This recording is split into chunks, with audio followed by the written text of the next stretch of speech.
לכולם, שמי שחר, אני מהפקולטה למשפטים כאן בבר-אילן, ואני שמח מאוד לפתוח את הפאנל האחרון להיום שיעסוק באגדה כבסיס לשיח ישראלי יהודי לאחר השבעה באוקטובר. הפורמט הפעם יהיה שאנחנו נשמע את ההרצאות של שלושת הדוברים, אני אציג כל דובר לפני ההרצאה, אבל לאחר מכן יערך דיון, קודם כל דיון פנימי והתייחסות הדדית בין הדוברים בינם לבין עצמם, ואז אנחנו נפתח את זה לשאלות ולהתייחסות של הקהל למי שתבחרו או לכמה מההרצאות ביחד.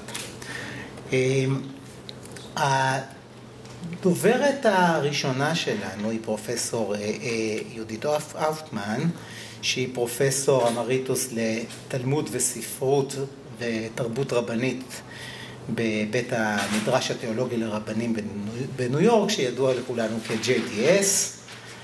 האופטמן בזמנו נודעה כאישה הראשונה בעולם שקיבלה תואר דוקטור בתלמוד, אבל זה כמעט מיותר להזכיר את זה לאור התרומה הכל כך משמעותית שלה לכל התחום בכל כך הרבה היבטים ותחומים. לצד המחקר וההישגים האקדמיים שלה היא גם רבה בתנועה המסורתית הקונסרבטיבית בארצות הברית, והספר האחרון שלה הוא The Stories I Tell, הלכתי כאגדות in the Babylon תלמוד. היום היא תדבר על תפילה כמחאה, קריאה באגדות הבבלי בתחילת הפרק החמישי של מסכת ברכות לנוכח אירועי השבעה באוקטובר. ולפני שמתחילה אני רוצה לספר לכם, אתמול הייתי בחדר כושר וצפיתי בחדשות ערוץ 13, והייתה שם אמו של אבינתן אור. אבינתן אור הוא שבוי ישראלי בעזה, הוא החבר של נועה ארגמני שחולצה, והיה שיחה מרתקת עם אמא שלו. אמא שלו אישה מאוד דתייה מאחת ההתנחלויות, והיא סיפרה בשיחה הזאת על זה שמאז שהוא בעזה היא לא מתפללת לכיוון ירושלים, אלא שהיא מתפללת לכיוון עזה, והיא סיפרה בצורה נוגעת ללב שהתפילה שלה משלבת בקשה עם כעס ומחאה, וכשאני שמעתי את זה אמרתי, וואו,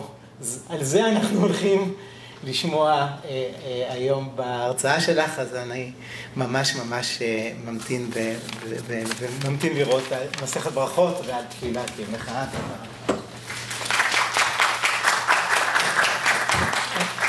תודה למארגנים. אני הולכת להרצות באנגלית, אבל כמה מילים בעברית לפני כן. נתבקשתי להרצות באנגלית. backstory, הוזמנתי, קיבלתי הזמנה לכנס הזה, ואמרתי לעצמי כשקראתי עד הסוף, אני עכשיו גרה בקליפורניה, אמרתי לעצמי, טיסה ארוכה מדי, אי אפשר, אני אגיד לו שאני לא משתתפת.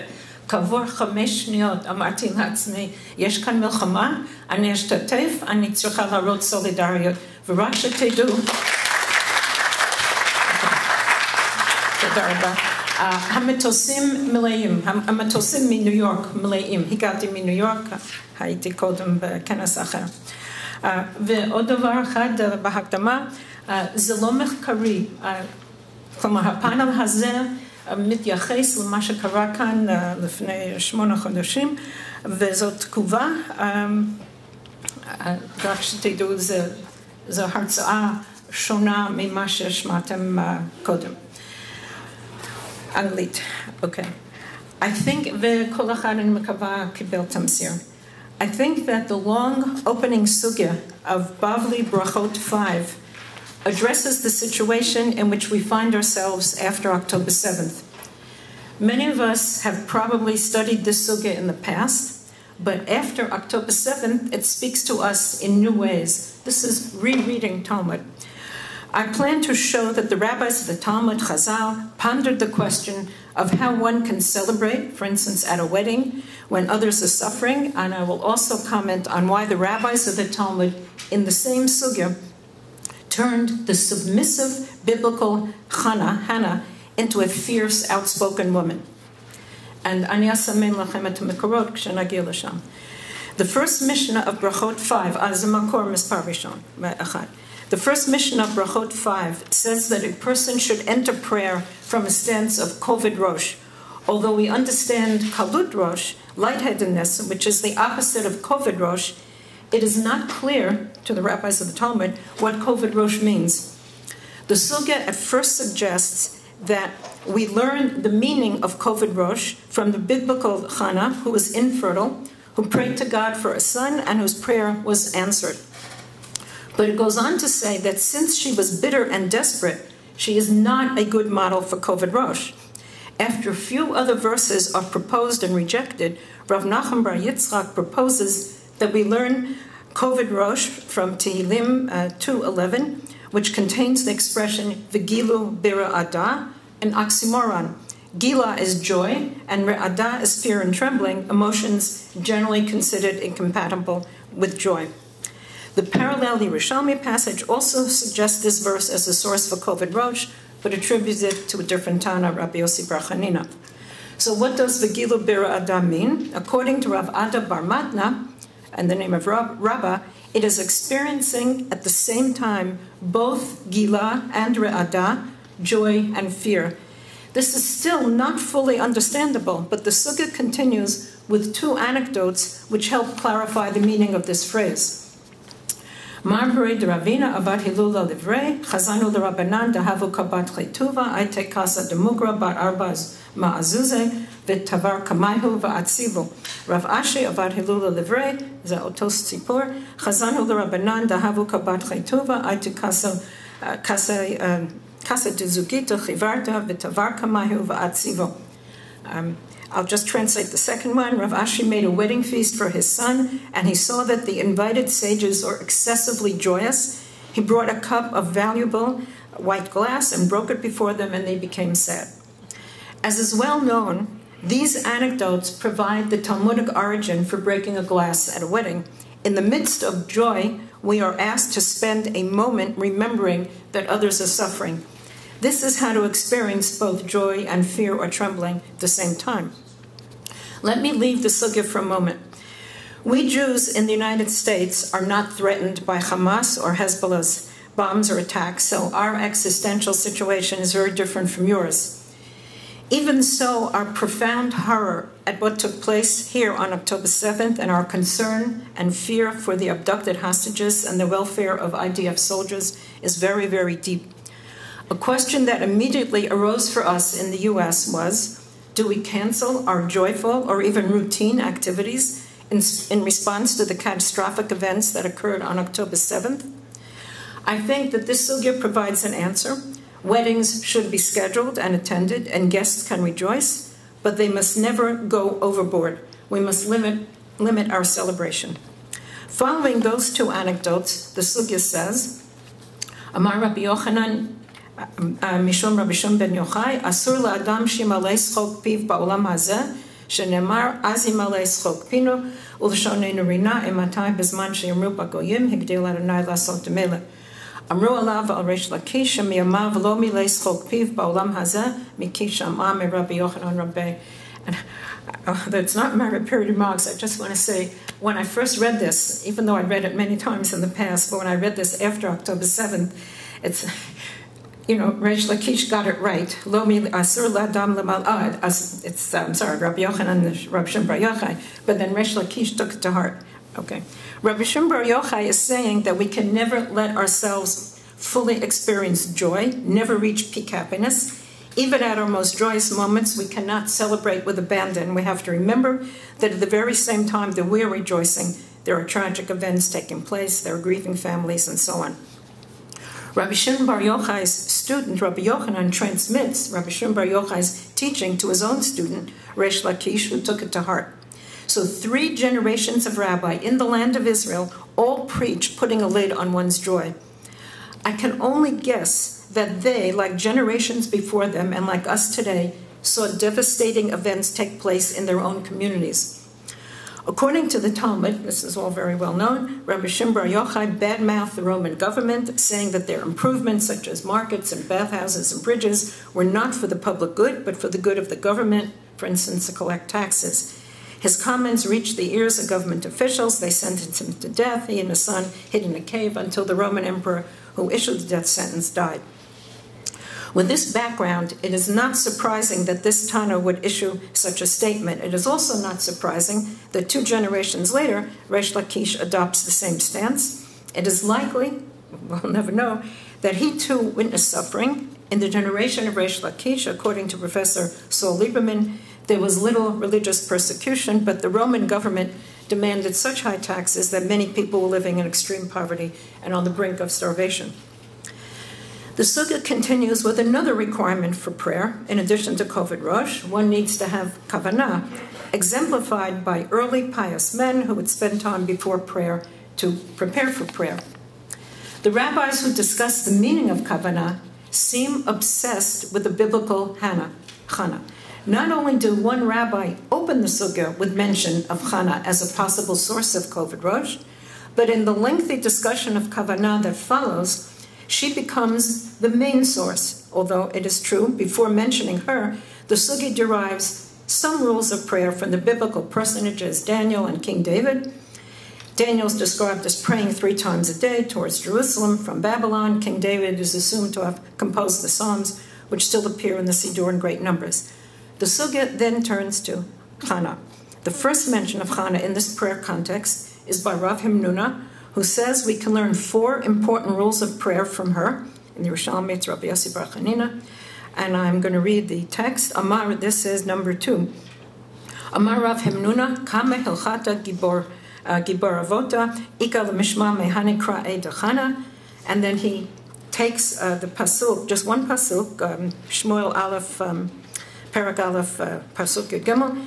V'chana hi medaberet al liba, mikan lemitpalel tzarich shechaven libo, rak sfateh hanaot, mikan lemitpalel sheyachtoch besfatav, v'kola lo yishama, mikan she'asur lagbiya kolo betfilato, v'yachsheveh ha'eli lishikora, mikan she'shikor asur lehitpalel. So Rav Himnuna says, so many significant halachot can be derived from these verses. Hannah spoke in her heart. One who prays must direct one's heart. Only her lips move. One who prays must enunciate the words with one's lips. Her voice could not be heard. One is forbidden to raise one's voice, pray the Amidah aloud. And Eli thought she was a drunk. Someone who's a drunk is forbidden to pray. After deriving these 4 rules of prayer from Chana, the Sugya then does something entirely different, but still focused on Chana. Various rabbis, the Amora Rabbi Elazar, prominent among them, imagine what Chana said to Eli when he falsely accused her of being a drunkard. These are words that the Talmudic rabbis put in her mouth, using biblical verses as springboards, but going far astray from the plain sense meaning of the words. I will shortly suggest that these fanciful statements say more about the rabbi who authored them than about Chana. Okay, number 3. Vatan Chana vatomar lo adoni, amar ula v'itema Rabbi Yossi Rabbi Chanina, amrale lo adon ata bedavar zeh, v'lo ruach hakodesh shara alecha, sh'ata choshdeni bedavar zeh. And Hannah answered and said, no, my master. Ula said, and some say Rabbi Yossi, son of Chanina, that she said to him, with regard to this matter, you are not a master, and the divine spirit does not rest upon you, as you falsely suspect me of this. So Rabbi Yossi Bar Chanina, a land of Israel Amora, does not imagine Chana as submissive, as the biblical verses portray her, as someone who does not complain about her lot in life, but he sees her as assertive, as a woman who speaks back to the person who thought badly of her. She tells Eli off. Because he badly misjudged her, she denies that he has a direct line to God. This is a woman saying to a man who is a priest and head of the shrine at Shiloh that he is not the holy man that he holds himself out to be. Chana then moves from a critique of Eli to a critique of God. Number 4. Vatidor neder vatomer Adonai tzvaot, amar Rabbi Elazar, miyom shebara kadosh baruch hu et olamo, lo haya adam shekra'o lakadosh baruch hu tzvaot, ad shebat Chana krato tzvaot. Just a side comment, I checked that out. The use of the phrase Adonai tzvaot is common in the later prophets, but she, if we use the historical timeline of Shmuel Aleph, she's the first to coin this phrase. אמרה חנה לפני הקדוש ברוך הוא, ריבונו של עולם, מכל צבעי צבאות שבראת בעולמך, קשה בעיניך שתיתן לי בן אחד, משל למה הדבר דומה, למלך בשר ודם שעשה סעודה לעבדיו, בא אני אחד ועמד על הפתח, אמר להם, תנו לי פרוסה אחת ולא השגיחו עליו. דחק ונכנס אצל המלך, אמר לו, אדוני המלך, מכל סעודה שעשית קשה בעיניך, ליתן לי פרוסה אחת. So Rabbi Elazar says that, he first says that Chana is the first person in the Bible to use that phrase, Adonai Tzvaot. He then tells the following, Chana said before the Holy One, blessed be He, Master of the universe, of all the hosts and hosts of creation that you created in your world, is it difficult in your eyes to grant me one son? Mashal admar to a flesh and blood king who made a feast for his servants. A poor person came and stood at the door, and so on and so on. Let me move ahead. In this imaginary conversation, Chana claims that God is acting neither rationally nor compassionately. She compares herself to a poor supplicant who is merely asking for a slice of bread, which the king, who is generous to others, does not offer him. Similarly, God is being criticized for giving so much to so many people, but denying sustenance in the form of a child to this one woman. Number 5, she then turns sarcastic and says to God, Imra o tir'eh, Amar Rabbi Elazar, Amra Chana lefnei kadosh baruch hu, ribono shel olam, Imra o mutav, ve'im lav tir'eh, elech ve'estater b'fnei elkana ba'ali, v'chayvan demistatarna mashkuli mesota, v'i ata oset toretcha plaster, shenemar v'nikta v'nizra zera. I won't translate into English, but I'm now going to summarize in English. She, according to Rabbi Elazar, she threatens God, saying if he does not give her the child she yearns for, she will adopt a strategy that will force him to do so. She will seclude herself with a man who is not her husband. Her husband will suspect her of adultery. He will take her to the temple to undergo the ordeal of the bitter waters, sota, mesota, and she'll be proven innocent because she secluded herself with a man merely as a tactic. She will be rewarded with a child, says the Torah, for needlessly undergoing the humiliating ritual. And God will have to go along with her strategy because God will not want people to think his Torah is false, plaster. In other words, she outwits God. The supplicant has become the master or benefactor. She will dole out to herself the reward she seeks. Yet another ploy of Chana, she says, this is not on the handout, I have kept all the mitzvot that you asked me to keep, nida, chala, halakat haner, which means I, God, have fulfilled my side of the bargain. She thereby implies, why are you, God, not keeping your side? As we know, a main message of Torah, of the book of Devarim in particular, is that if we keep the mitzvot, God will answer our prayers, but that is not happening in Chana's life. Number 6, yet another angle, V'chana hi medaberet al liba, and liba is the key word here. Amar Rabbi Elazar mishum Rabbi Yossi ben Zimra al iskei liba, amra lefanav ribono shel olam, kol ma shebarata ba'isha lo barata davar echad levatala, einayim lirot ve'oznayim lishma, chotem lariach, pe ledaber, yadayim lasot behem melacha, raglayim lalech behen, dadim lehanik behen, dadim halalu shenatata al libi, lama lo lehanik bahen, ten liben, va'anik bahen. This again is Chana criticizing God. If you, God, created woman according to a plan that all organs should have a use, then all have a use except one. If you give me a son, then I, Chana, will cover up your mistake, God. I will use my breast to nurse him. And finally, number 7, the climax is the last midrash in the series about Hannah, in which it is stated that she spoke fiercely, impertinently, thrusting her words at God. The sugya does not spell out what Hannah did to merit this descriptive phrase. I think it is likely a summary statement of all the preceding claims that the rabbis put in her mouth.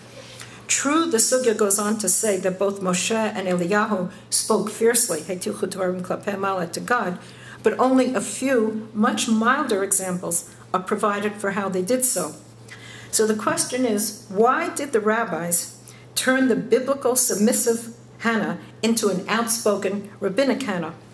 It is true that she suffered deeply for not giving birth to a single child, But the words the rabbis put in her mouth are more general, more angry than just saying, "Give me a child."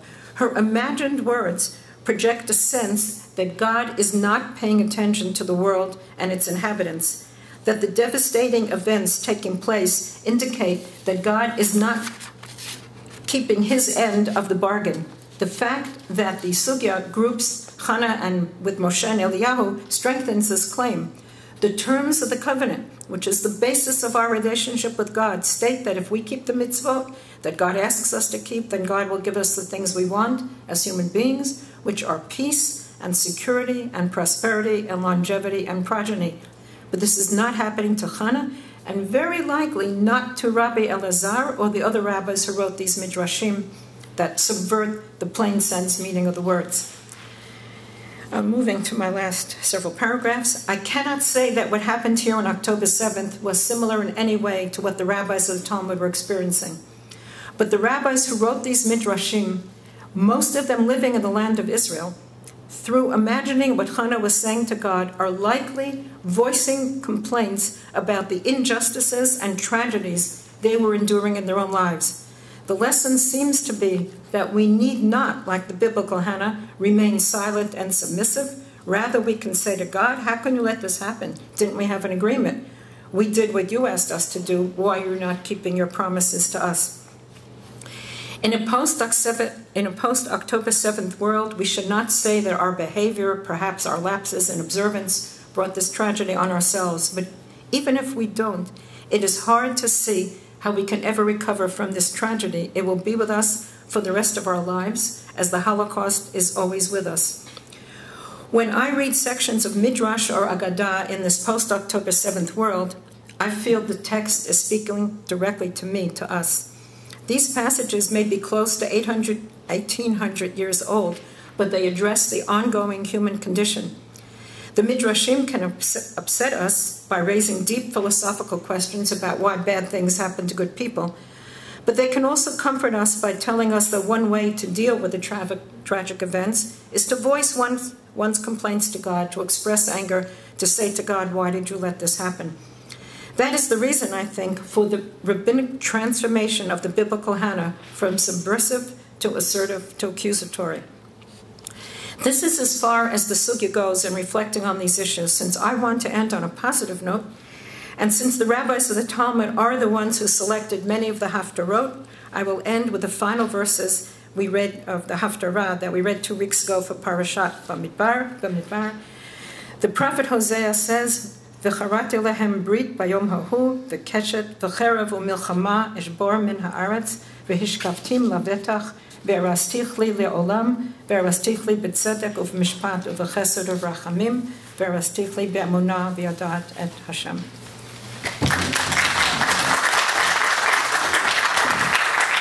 תודה רבה על דברים מרתקים, מותאמים לגמרי ממה שחשבנו כשתכננו את המושב הזה, וגם לסיומת שהצליחה למצוא גם אופטימיות.